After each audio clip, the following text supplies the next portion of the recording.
If you're looking for the cheapest and most reliable Madden 22 coins on the market, check out my sponsor, MMOEXPR.com. Links are in the description, and use code JEDI at checkout for 5% off. Alrighty, hey there guys, Adrian Acasi here, aka JediBro95, coming at you guys with another video. So in this video, guys, I'm going to be doing my best abilities on current gen for offense and defense. I had someone suggest this on a comment for my Madden Machines video, which actually did very well. I'm actually very happy to see how good that video did do. You got like 50 plus views, and I'm actually quite excited about that. But I had someone comment to leave for me to make a video on what I think are the best abilities on current gen. And to be completely honest, both, best abilities on current gen could also be the same for next gen too. Obviously, there are some abilities that work much better on current gen, and there are better abilities that work better on next gen. Escape Artist on next gen is just OP, while on current gen it's useless. Like, it's just straight up not even good. So I'm going to break this up into two parts, guys. The first thing, this video, I'm going to do offensive abilities. So before we get into my best offensive abilities for current gen, if you guys could do me a quick second, do me a quick favor real quick and hit that subscribe button. Thank you. And also hit the like. Both things help me out in the algorithm. Both things keep me wanting to do videos, and both things just help promote the channel and help get these videos out there so that other people that do play current gen or even next gen could see these videos and take my feedback for what they want to run on their scheme. Also, leave a comment. What do you guys think are the best abilities on both gens? Let me know. I would love to hear see your guys' comments. Would love to interact with you guys. So, with those formalities out of the way, let's jump into the video. So we'll start off with the quarterback position, as we always do, because it is the most important position on the field, regardless of whether or not people want to admit it. Now, obviously, if you can afford Gunslinger, obviously, I would definitely 100% recommend you go with the Gunslinger ability. However, if you have a quarterback like Russell Wilson, who has the generic 3 release, and even though it does have a moments where the ball does sometimes sail on deep passes, I would still prefer having the save the 3 AP for Pass Lead Elite. Personally, there it is. I would rather save the 3 AP for the Pass Lead Elite and use that ability points on Hot Route Master, for example, which is an ability that I've gotten used to using. My personal opinion, I love Hot Route Master. I think it has become an ability that I definitely want to have on my quarterbacks now, because I've just gotten so used to having additional hot routes and being able to change up my offense on the fly and, getting those extra routes. So it's great. But, those 3 abilities, I would definitely recommend you at least try. I would recommend you get Gunslinger, but if you want to save the AP and you have a quarterback with Slinger 1, Pass Lead Elite will do just fine, or Generic 3. Pass Lead Elite will do just fine. Conductor, I wouldn't really recommend too much anymore because it is 3 AP on all archetypes. I think it's actually 2 AP on field generals. But Conductor, I really don't think is that big of a deal. I know a lot of people were saying that Conductor is overpowered because you can make all your quick adjustments faster. And yeah, that is true. That does help out the offense significantly. However, I really think that they should just make it to where defensive adjustments can be just as fast without Conductor. But then again, that would prompt everybody to have to use the Conductor ability. So it kind of just really does not help out. So I do think if you can afford Conductor, obviously definitely pick it up, but I wouldn't worry about it. Fearless, a lot of people have been starting to use Fearless, and honestly, I cannot recommend this ability enough if you can afford it. I was very high on this ability even back in December before everybody else started using it. If you watch my videos even on my theme team videos or even my other ability videos, you guys would know I was very high on the Fearless ability, and that still applies now. I think Fearless is an incredibly good ability, especially with people starting to run into the 4-3 even 6-1 defense, that gets basically like instant pressure as soon as the ball is snapped. Getting that extra getting that immunity to defensive pressure is huge. It is definitely huge. It can help you get the ball out quicker, make an accurate throw, consistently. And even when the pressure starts to come in because, you hold on to the ball for like 3 seconds, having that, last bit of, what's the word I'm looking for? Protection, I guess, from errant throws definitely does help out quite a bit. Long-range Deadeye and Roaming Deadeye, in my opinion, are the 2 best Deadeyes in the game. I am using long-range Deadeye, as you can see on my Russ in the 3rd ability.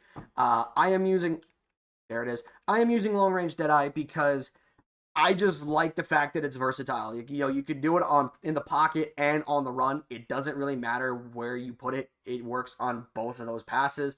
But if you do like throwing on the run quite a bit, I would definitely recommend doing roaming Deadeye, especially if you have a lot of an offense that has a lot of bootlegs or a lot of rollout concepts in your offense. Like I know the Rams offense, which I run now, has a lot of rollout concepts. So I would definitely, if you have a lot of bootlegs and stuff like that, go pick up roaming Deadeye. Now you're probably wondering why not use dashing Deadeye. The thing is with roaming Deadeye, I still think I think it's better than dashing because one, dashing is up to 40 yards, and two, you can get this to trigger basically at any time. If you just let go of the right trigger before you throw the ball, you will get a perfect pass accuracy. You will get perfect pass accuracy, even on the run, because when you let go of the right trigger before you throw the ball, the game thinks that you're standing still, you're coming to a stop when we all know you're not. So obviously, then the game just thinks, okay, he's rolling out, he's stopping, so the ability can activate. Um, Identifier, I love Identifier now. I'm glad that I have the ability points to put it on my defense, on my offense. I mean, Identifier is just insanely good. I'm glad that I can finally put it on my offense. I really did miss having this. Just being able to see your opponent's user was very, very helpful. Obviously, this is much better on field general quarterbacks as it only does cost 1 AP, which I've said this before. I think it should cost nothing. I don't think it should be. I think it should be just built in the game to see who your opponent is using. But I don't know. It is what it is with that. But also, that's just how I feel about it. Threat detector, I'm not really high on. I used to be high on this ability because it is 2 AP and it does highlight the blitzers on 3rd and 4th down. However, I just feel like because it is only on 3rd and 4th down, it really doesn't help out that significantly. And plus, two, when your opponent does come into a blitz-heavy meta or a blitz-heavy scheme, if you are coming across a person who does have a blitz-heavy scheme, you can kind of pick up on it instantly. Like, especially if you play it against it a lot or you just, are a good enough player or even competent like myself. I wouldn't say I'm great. I would say I'm just competent. You can definitely figure out where the blitz is coming from more often than not. And you could just look at it that way, especially if you're going up against a guy who likes to run pinch 2, DB fire, throw 4-3, even 6-1, just blitz their outside linebackers. But if you do have the spare AP, I would recommend just putting it on improviser quarterbacks because it is 2 AP on them and it costs 3 AP on linemen, which again just doesn't make sense. But if you do have the spare AP and you do want to add threat detector, I don't think it's a bad thing. So backs, I've said this before on previous videos, backs are very archetype dependent. For power backs, I would just say their best ability is the bulldozer ability. They did get tank, and I do like it. It's just me personally. I'd rather have some offensive lineman ability chems, abilities right now. I'd rather have the offensive lineman help, especially since I do not have the best of linemen. They're good, but they're not the best. But tank is really good if you can afford it. Bruiser is also really, really good, but I would recommend actually you just run bulldozer because the stiff arms aren't the best in this game. I hope they're better next year, to be honest. Stiff arms are not that good in Madden 22. They weren't even good last year, if I remember correctly. So, pardon me. But backfield mismatch is also another one that I'm very high on. If there was AP that I would spend, obviously, besides tank, it would be backfield mismatch or master. Now, obviously, power backs cannot get backfield master as it is not available to them. But they also do get running back apprentice. But if you have a hot route master quarterback, I definitely would go with backfield mismatch. But if you don't have a hot route master QB, just go with backfield master or get the running back apprentice on your power back. That way you can get those extra hot routes. So basically that's it for that. Now pass catchers, we're gonna group these all into one group because I feel like they are basically one. In my opinion, 1A and 1B for the best wide receiver abilities are Slot-O-Matic and Route Tech. In my opinion, they are 1A, 1B. I cannot really decide which one is better, in my personal opinion. I love Route Tech because it works on route runners. It gives you quicker routes against man, good cuts against man, and if they have one step ahead, they basically can't keep up with your Route Tech. But at the same time, I like Slot-O-Matic because it works the same way. However, the difference is, as a Slot-O-Matic, if you catch the ball in short routes, like 0 to 10 yards from the line of scrimmage, it gives you better catching. So you could throw a slot route, a slot slant in traffic, and they can come down with it more often than not because they get the catching bonus. So I personally like both. I can't really decide which one is better. I would definitely have a slot-o-matic on your slot receivers, slot archetypes, and also route runner archetypes. Get it for 2 AP. Definitely have this on your slots because on route tech for slot receivers, it's 3 AP. So I wouldn't go that far. I would just have the slot-o-matic. But route runners, I just there. These are really good. This one's really good. Also, deep out elite. I still think it's very good. Um, I have one deep out elite on Josh Gordon because I just think he's got the route running for that. He's got 96 deep route running, so I basically have him as my deep threat. But the only thing I've noticed with deep out elite, and maybe I'm bugging or maybe I'm tripping out, but I have noticed that deep out elite doesn't light up on deep in passes anymore. I don't know what it is. Maybe they've gotten around to patching it, but I have noticed, and maybe it is just me. Yeah, they don't light up on deep passes and inside the numbers anymore. It only works on outside the numbers, on deep corners, on deep streaks, on corners, outside streaks, outside crosser routes when they catch it outside the numbers. Maybe I'm bugging, but I've just noticed that as well. These wide receiver apprentices, though, wide receiver apprentice, I definitely would recommend you pick up for your offense. I would have this on your slot receiver if you don't have a hot route master QB. Otherwise, if you do have a slot archetype receiver, and he does get it for 1 AP, so I would go with that.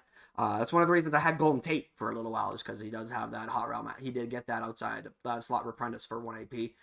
Matchup Nightmare, I'm only high on this on tight ends because tight ends don't really have a lot of good abilities. Like if we head over to the tight ends here real quick, you could see that their abilities just are not that good, right? Like vertical threat tight ends, we'll look at them for a quick second. Red zone threat, again, I've talked about this before. I never can get this to work. I've heard good things about it, but I can't get it to work. Deep out elite is good, but after matchup nightmare, they don't have a whole lot. Like tight end apprentice is okay, but if you have a hot round master QB, that defeats the purpose of tight end apprentice. Same with hot outside and slot apprentice. Slot-o-matic is a whopping 4 fucking AP on them, which is insane, by the way. So and again, they've already taken it away short in and short out elite from them. They still have mid out elite for 1 AP, but these deep in and out elites, other than those, other than matchup nightmare, are really the only abilities they truly have to assist them. Now, matchup nightmare does work like a route tech and a slot. It does work like a slot-o-matic, but basically everywhere. I have seen it light up on man coverage and catch on man coverage as well. I do like matchup nightmare. I think it is a very good ability. I think it's one of the more underrated abilities in the entire game. So, but that's my 2 cents on matchup nightmare. And then for offensive linemen, real quick, there are a couple abilities. First is post up. I've talked about post up before. I think post up is the best offensive line ability in the entire game. If you can only get one, have it on your center. But if you can get 2, put it on both of your guards, because more often than not, those 3 interior linemen will be engaged in a double team more often. And the center is most likely to be the one in the double team the most often, which is why I have it just on my center. Now, you could also put on edge protector on your edges, which I think is fine. But the thing about edge protector that took me a little while to notice this, it only counters edge threat. Basically, if you are not matched up against a guy who has edge threat, this ability is useless. It does nothing except counter edge threat. So you could have this, but at the end of the day, is it worth having it for 2 AP when maybe like 70 to 80% of your games, you're not matching up against an edge threat guy? Which is why I've gone to Secure Protector, because Secure Protector gives you stronger protection versus quicker shed moves, and it lights up on everything. Edge threats, non-edge threats, basically any pass rusher that tries to get in, Secure Protector will light up, and it does work. I love Secure Protector this year. I think it is incredibly good overall as an ability, and that's why I have it on my tackles instead of Edge Protector, because I do really think Secure Protector is very underrated. I think it is a great ability. And then the last one for offensive lineman, again, Identifier. I've talked about it before. I think it should be 0 AP, but whatever. But one last one I want to highlight, and this one, obviously, it is, Polar Elite. I do like it, but I don't know if it is as good as I think it is. Like, I've used it a little bit. I think it's fine, but I'm not fully sure if it is as good as I personally think it is. Maybe it is, and I've just not given it enough of a chance. But when I was using it, it wasn't as impactful as I was hoping it could be. So, but anyways, guys, that is going to do it for this video. That is, in my opinion, the best offensive abilities on current gen for Madden 22. Let me know in the comments. What do you think? Do you agree, disagree? Do you agree? Also, again, if you haven't done so already, hit the subscribe button and leave a like. Both things do help me out significantly. Both things take less than 5 seconds of your time, and both things just make me want to keep doing videos. But until then, until the next video, guys, which will probably be out tomorrow or Monday, depending on when this video comes out. Could be tomorrow. Like, if this video is out Saturday night, then it'll probably be Sunday when that video comes out. But if this video is on Sunday, then Monday will be the defensive ones. But until then, guys, I'll see you in the next video. Peace.